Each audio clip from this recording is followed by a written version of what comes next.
सत्ता में अब आप विवादों के एक ऐसे स्वामी से मिलिए जिनके लिए सनातन को अपशब्द कहना, हिंदू धर्म पर नफरत के बारूद से भरी जुबानी गोलियां चलाना एक फैशन बन गया है।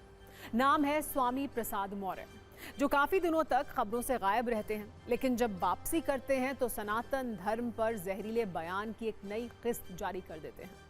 अपनी जनता पार्टी के राष्ट्रीय अध्यक्ष स्वामी प्रसाद मौर्य के टारगेट पर अब जय श्री राम और जय बजरंग बली का जयकारा है। इसे लेकर स्वामी प्रसाद ने जो कुछ कहा है उसे सुनने के बाद संत बहुत आक्रोशित हैं। उन्होंने सनातन धर्म और इसे मानने वाले लोगों की धार्मिक भावनाओं का जिस तरह अपमान किया है वो बहुत आपत्तिजनक और शर्मनाक है। कभी मर्यादा पुरुषोत्तम राम तो कभी रामचरितमानस को टारगेट करके हेट स्पीच देने वाले स्वामी प्रसाद मौर्य के अनुसार धर्म के ठेकेदार आतंकियों के रास्ते पर चल पड़े हैं। जय श्री राम जय बजरंग बली का नारा अब तोड़फोड़ का लाइसेंस बन गया है। इन नारों का नाम लेकर मुस्लिम समाज के लोगों को टारगेट किया जाता है और इसके बाद मुसलमानों के घर पर ही बुलडोजर चलाया जाता है। वैसे तो अपनी बात स्वामी प्रसाद मौर्य किसी और तरह भी रख सकते थे, फिर भी हिंदू धर्म के स्वयंभू शोधकर्ता बनकर वो घूम रहे हैं। स्वामी प्रसाद ने जानबूझकर सनातन पर जहर उगला और अपनी राजनीति को चमका देने की कोशिश की। उनके बोल पहले शब्दशः सुनिए, फिर संतों का आक्रोश देखिएगा, जो पूछ रहे हैं कि क्या स्वामी प्रसाद मौर्य में इस्लाम धर्म को लेकर कुछ बोलने की हिम्मत है। धर्म के ठेकेदार धर्म की दुहाई देकर आतंकवादी के रास्ते पर चल पड़े हैं। जय श्री राम जय बजरंग बली का नारा मुस्लिम समाज के दुकानों, घरों, ईदगाहों, मस्जिदों, मदरसों पर तोड़फोड़ का लाइसेंस बन गया। मुख्यमंत्री उनका साथ देते हैं कि ऐसे घटना करने वाले के खिलाफ कार्रवाई करने के बजाय मुस्लिम समाज के घरों पर उनका भी बुलडोजर चलता है।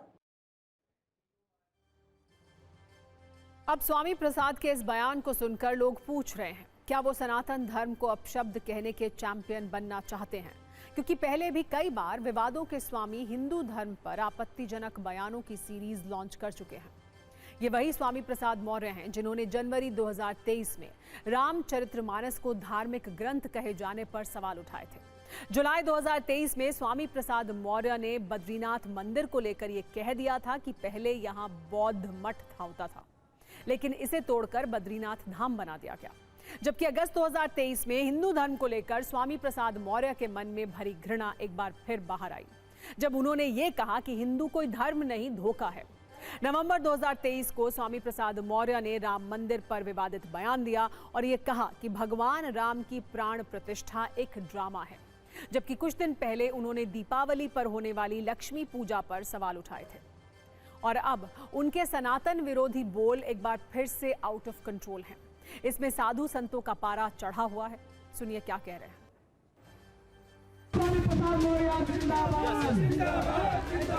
जय श्री राम जय बजरंग बली का नारा मस्जिदों, मदरसों पर तोड़फोड़ का लाइसेंस बन गया।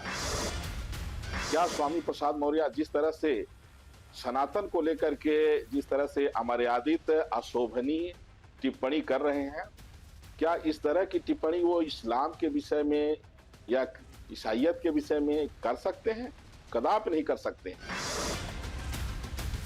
ऐसे विचारधारा को अब कुचलने का काम किया जाएगा, यह पनप नहीं पाएगा, क्योंकि यह राष्ट्र विरोधी है, देश विरोधी है, सनातन विरोधी है। स्वामी प्रसाद मौर्य स्वयं दंगाई, इनको भारत की और उत्तर प्रदेश की शांति व्यवस्था, इसका विकास दिख नहीं रहा, पच नहीं रहा है, क्योंकि ये विदेशों से फंड लेते हैं भारत में अशांति फैलाने का, भारत में आतंक फैलाने का। कहीं न कहीं उनको मानसिक दिवालियापन का असर तो नहीं हो गया है? आप हिंदुस्तान में रह रहे हैं कि पाकिस्तान में चले गए हैं? स्वामी प्रसाद मौर्य जी कहने को तो उन्होंने बौद्ध धर्म स्वीकार किया है, लेकिन दिन रात वो सनातन का ही प्रचार करते हैं। प्रभु श्री राम का नाम लेकर अपना ये लोक और परलोक दोनों सुधार रहे हैं। हाँ, ये जरूर है कि अपने समर्थकों को और बाकी लोगों को भ्रमित करने की कोशिश करते हैं। अब नजरिया 9। जिस तरह से विवादों के बॉक्स ऑफिस पर स्वामी प्रसाद मौर्य के बयान रिलीज होते हैं, उन्हें ध्यान से रखते हुए अगर विवादों के स्वामियों की कोई एक लिस्ट बनाई जाएगी तो पहला नाम स्वामी प्रसाद मौर्य का होगा।